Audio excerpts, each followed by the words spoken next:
तो दोस्तों, इस मूवी का नाम है the last house on the left, जिसमें हम पुलिस ऑफिसर्स को देखते हैं जो कि एक मुजरिम को पकड़ के शायद किसी जेल में लेके जा रहे होते हैं।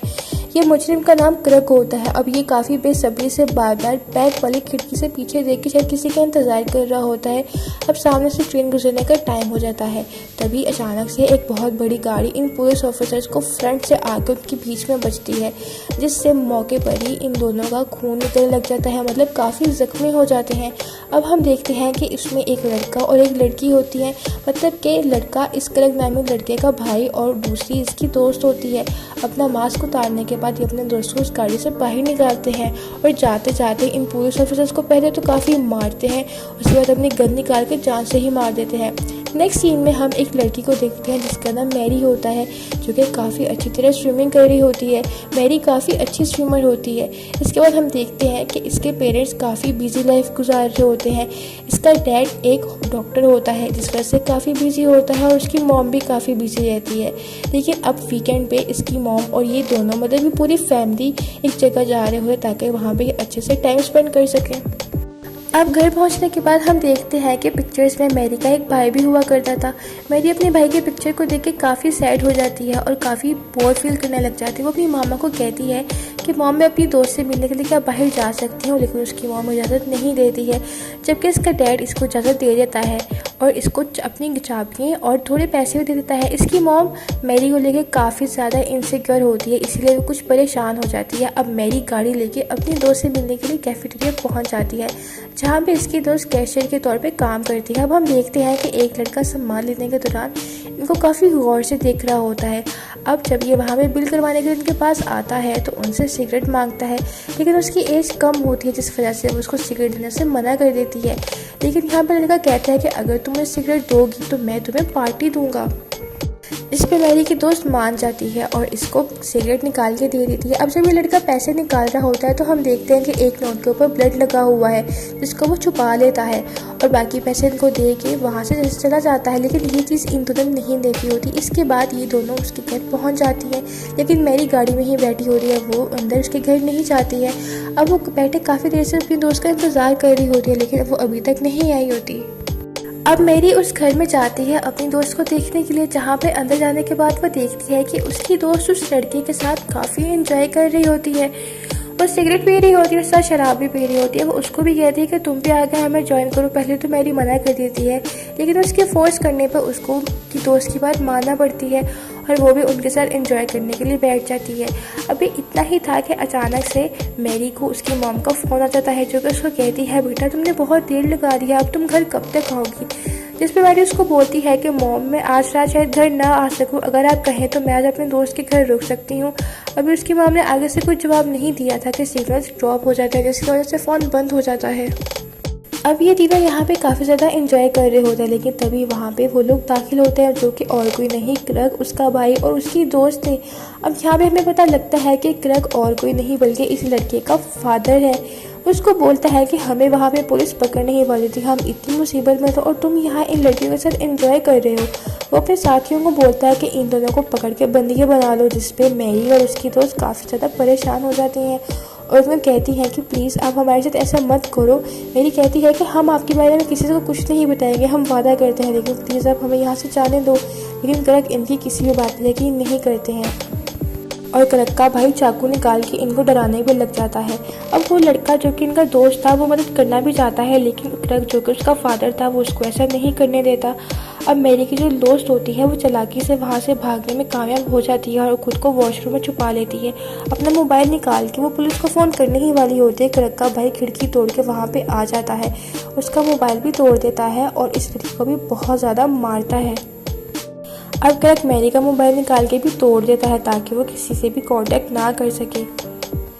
अब वो इन दोनों को यहाँ से लेके कहीं जा रहे होते हैं। तभी मैरी को महसूस होता है कि ये रास्ता तो हमारे घर की तरफ जा रहा होता है। तभी उसको एक प्लान सोचता है और वो ज़ोर ज़ोर से हिलने लगती है, जिससे उनकी गाड़ी का बैलेंस ख़राब हो जाता है और गाड़ी का काफ़ी बुरी तरह एक्सीडेंट हो जाता है। और यहाँ पे मैरी और उसकी दोस्त यहाँ से भागने में तकरीबन कामयाब होने ही वाले होते हैं, लेकिन तभी वो सारे इनके पीछे भागने लग जाते हैं। अब मैरी की दोस्त फैक्ट्री पहुंचती है जहाँ पे वो मदद के लिए ऊंची ऊंची पुकारने लगती है, लेकिन तभी वहाँ पे क्रग का वो भाई आके उसको पकड़ लेता है। अब वो इन दोनों लड़कियों को ज़बरदस्ती बांध के ज़मीन पर लौटा देते हैं और क्रग अपने बेटे को बोलता है कि अब तुम इनके पास आओ क्योंकि तुम्हारी दोस्त है, अब तुम इनके साथ गलत काम करोगे जो तुम्हारा दिल चाहेगा, लेकिन वो वैसे कुछ भी नहीं करना चाह रहा होता। अब मैरी की दोस्त गुस्से में आके इस लड़के को गाली निकाल देती है, जिससे क्रग को बहुत ज़्यादा गुस्सा आता है। वो अपना चाकू निकालता है और उसके पेट में बहुत गहरा जख्म कर देता है, जिससे वो बेचारी बेहोश होकर ज़मीन पे लेट जाती है। अब दूसरी तरफ हम मैरी को देखते हैं, जिसको पहले तो बहुत ज़्यादा मारा जा रहा होता है और ये सारे एक दूसरे की मदद कर रहे होते हैं इस पर जुल्म करने में। और मैरी गुस्से में आके पत्थर उठाती है और उसके मुंह पे दे मारती है। वहाँ से भागते भागते वो लेक में डुबकी लगा देती है और क्योंकि वो बहुत अच्छी स्विमर होती है वो स्विमिंग करना स्टार्ट कर देती है। अब पीछे से ये लोग उस पर फायरिंग कर रहे होते हैं, लेकिन उसको एक भी गोली नहीं लगी होती। वो मुसलसल स्विमिंग कर रही होती है, लेकिन आखिर पे उसको एक गोली लग जाती है, जिससे वो मरती तो नहीं है लेकिन काफ़ी ज़्यादा ज़ख्मी हो जाती है और बेजान होकर वो पानी के ऊपर तैरने लगती है। अब इनको लगता है कि शायद ये मर गई है, इसको मरा हुआ समझ के वो यहाँ से चले जाते हैं मदद के लिए, क्योंकि अब उनके पास गाड़ी भी नहीं होती है। और मदद के लिए वो उसी घर जाते हैं जो कि और किसी का नहीं बल्कि मैरी का होता है, क्योंकि अब इन लोगों को नहीं पता होता कि हमारी बेटी का इन लोगों ने क्या हशर किया है, इसलिए ये दोनों मान जाते हैं। जहाँ में मैरी का फादर इस लड़के का इलाज भी करता है क्योंकि वो एक डॉक्टर होता है। इसके बाद मैरी की मामा इनको बोलती है क्योंकि अब आप लोगों के पास गाड़ी भी नहीं है तो इसलिए आप हमारे गेस्ट हाउस में रह सकते हो, क्योंकि बाहर का मौसम भी बहुत ख़राब है और काफ़ी तेज़ बारिश भी हो रही है। उसके बाद मैरी का दोस्त पानी लेने के लिए जब किचन में जाता है तो वहाँ पे लगी पिक्चर देख के उसको समझ लग जाती है कि ये और किसी नहीं बल्कि मैरी का ही घर है, लेकिन वो ये बात किसी को भी नहीं बताती क्योंकि वो घबरा जाता है। वो सोचता है कि अगर वो ये बात किसी को बता देगा तो मेरा फादर इन दोनों को भी जान से मार देगा। क्रग का बेटा बुरा नहीं होता, वो अच्छा इंसान होता है, लेकिन वो यहाँ पे मजबूर होता है। वो रोता रोता वहाँ पे मैरी का लॉकेट रखता है और यहाँ से बाहर चला जाता है। अब ये लोग सारे गेस्ट हाउस में सोने के लिए चले जाते हैं। अब घर में सिर्फ मैरी के मॉम और डैड होते हैं। तभी इनको अजीब तरह की आवाज़ें आने लग जाती हैं। ये फ़ौरन से जब बाहर जाके देख के तो परेशान हो जाते हैं, क्योंकि वहाँ पे इनकी खुद की बेटी मैरी काफ़ी बुरी हालत में पड़ी होती है, जिसको देख के ये दोनों तड़प उठते हैं। वो देखते हैं कि उनकी बेटी की हालत काफ़ी ख़राब है। अब चूँकि इसका फादर एक डॉक्टर होता है तभी उसकी माँ को कहता है कि तुम जाकर ज़रूर सामान लेकर आओ। वो किचन में जब जाकर देखती है तो वहाँ पे वही लॉकेट पड़ा होता है।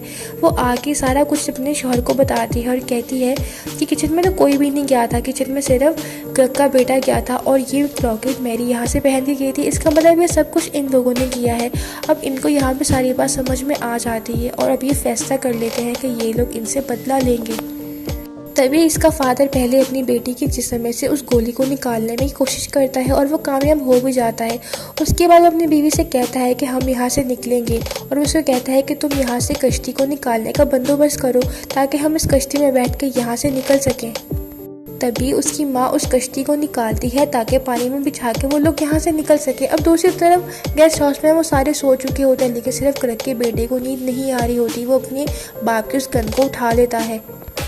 मैरी की माँ भी इनको मारने के लिए चाकू पकड़ लेती है। तभी वहाँ पे क्रग का वो भाई आ जाता है। इनको किसी बात का शक ना हो तभी मैरी की माँ इसको बातों में उलझाई रखती है और उसको फ्रिज की तरफ नहीं जाने देती जहाँ पे मैरी की पिक्चर्स रखी होती है। उसको एक ड्रिंक बना के देती है। तभी वहाँ पर ये लड़का मैरी को देख लेता है और उसको कुछ समझ में आने लग जाता है, लेकिन तभी पीछे से फ़ौरन उसकी माँ आके इस पर बुरी तरह हमला कर देती है। ये लड़का मैरी की माँ को पकड़ के चाकू से मारने ही वाला होता है, लेकिन तभी वहाँ पे मैरी का वो फादर आ जाता है जो कि इसकी बहुत अच्छे से खूब पिटाई करता है और इसके हाथ भी काफ़ी ज़्यादा ज़ख्मी कर देता है। उसके बाद इसको मज़ीद अज़ियत देने के लिए ये इसको गर्म पानी में डिप कर देता है ताकि ये दर्द से तड़फता रहे। उसके बाद एक हथौड़ा उठाता है और उसके सर में दे मारता है, जिससे वो मरता तो नहीं लेकिन अधमुआ होकर वहीं पर ज़मीन पर पड़ जाता है। इसके बाद एक गेस्ट हाउस आते हैं जहाँ पे सारे सो रहे होते हैं, लेकिन सिर्फ क्रग का बेटा नहीं सो रहा होता, जिसने हाथ में गन पकड़ी होती है। पहले तो उनकी तरफ गन करता है लेकिन बाद में वही गन ये इनको पकड़ा देता है। अब शोर से क्रग की दोस्त उठ जाती है, लेकिन तभी मैरी का फादर वो गन उस पर चला देता है जो कि उसके शोल्डर पर जाके लगती है। अब वो भाग के वहाँ से वॉशरूम में चले जाते हैं, लेकिन तभी वहाँ पे मैरी का बाप आ जाता है जो कि पहले तो इसकी अच्छे से पिटाई करता है और उसके बाद ये गन इसको मार देता है जो कि इसके जाके गले में लगती है, जिससे वो जान से मर जाती है। उसके बाद शोर की वजह से क्रग भी वहाँ पे आ जाता है, जो कि खिड़की तोड़ के वहाँ से बाहर निकल जाता है और वापस अपने घर में आ जाता है, जहाँ पे अपने भाई की पड़ी हुई लाश देखता है। उसके बाद वहाँ पे खून और खून के कपड़े भी देखता है, जिसको समझ नहीं आ रही होती कि आखिर इन लोगों ने ऐसा क्यों किया है, क्यों मेरे भाई को उन्होंने मारा है। तभी वो खिड़की से देखता है कि मैरी और मैरी की माँ कश्ती में बैठे हुए हैं, जहाँ से इनको समझ आ जाती है कि ये मैरी का घर है और अभी इन लोगों को पता लग गया है और इसलिए हमसे बदला लेने के लिए सब कुछ कर रहे हैं। तभी वहाँ पे मैरी का फादर भी आ जाता है, जिसको क्रग भी देख लेता है और इसके बाद इन दोनों की काफ़ी बुरी लड़ाई होने लग जाती है, क्योंकि क्रग एक बॉडी बिल्डर होता है और उसने अपनी बॉडी काफ़ी अच्छे से बनाई होती है और वो काफ़ी स्ट्रॉन्ग भी होता है, इसीलिए वो मैरी के फादर के ऊपर हावी पड़ने लग जाता है। वो उनको बहुत ज़्यादा मार रहा होता है, लेकिन मैरी का फादर भी हिम्मत नहीं हार रहा होता। मारते मारते ये सब कुछ बताता है कि हमने तुम्हारी बेटी और उसकी दोस्त के साथ क्या कुछ नहीं किया, जिसको सुन के मैरी के फादर को बहुत ज़्यादा गुस्सा आ जाता है। वो दोबारा से हिम्मत करता है, लेकिन फिर भी क्रग इन पे हावी हो जाता है। क्रग इनको मारने ही वाला होता है, तभी उसका बेटा पीछे आके इसके ऊपर गन ताड़ लेता है, लेकिन क्रग उससे ये गन छीन लेता है और अपने बेटे को ही मारने लग जाता है। वो तकरीबन अपने बेटे को जान से मारने ही वाला होता है, लेकिन तभी वहाँ पे मैरी की मॉम आ जाती है, जो कि इसके ऊपर हमला कर देती है। अब दूसरी तरफ से मैरी का फादर भी आ जाता है, जो कि इसको मारने लगता है और इस तरह यह मिलकर इसको बेहोश कर देते हैं। उसके बाद हम देखते हैं कि मैरी और मैरी की पूरी फैमिली और वो लड़का कश्ती में बैठ के जा रहे होते हैं, लेकिन क्योंकि अभी तक क्रग जिंदा होता है इसीलिए मैरी के फादर को सुकून नहीं मिल रहा होता है, इसीलिए वो वापस आता है उस जगह में ताकि वो इस लड़के को सबक सिखा सके। वो ब्लेड से इसकी बॉडी पे मुख्तलिफ तरह के कट लगाता है, जिससे वो पैरालाइज हो जाता है। उसके बाद जब उसको होश आता है तो वो उससे पूछता है कि तुमने आखिर मेरे साथ क्या किया है, तुम मुझे सही सही बताओ। वो कहता है कि मैं तुम्हारे साथ ऐसा काम करती है कि तुम्हें सारी ज़िंदगी बहुत सुकून मिलेगा और अब तुम किसी को भी दोबारा तंग नहीं कर सकोगे। उसको समझ नहीं आ रही होती कि आखिर मेरे साथ हुआ क्या है, क्योंकि वो बेहोश होता है। उसके बाद मैरी का फादर इसको उठाता है और इसका सर माइक्रोवेव में दे देता है और उसके बाद माइक्रोवेव को चला के वो वहाँ से चला जाता है, जिससे वो हिल तो नहीं पा रहा होता और तभी गर्मी की वजह से उसका सर आहिस्ता आहिस्ता उभरने लगता है और एंड पे बिल्कुल फट जाता है और इस तरह इसकी दर्दनाक मौत हो जाती है। दूसरी तरफ हम देखते हैं मैरी और उसकी फैमिली वहाँ से सेफ एंड साउंड चले जाते हैं और इसके साथ ये मूवी यहाँ पे एंड हो जाती है।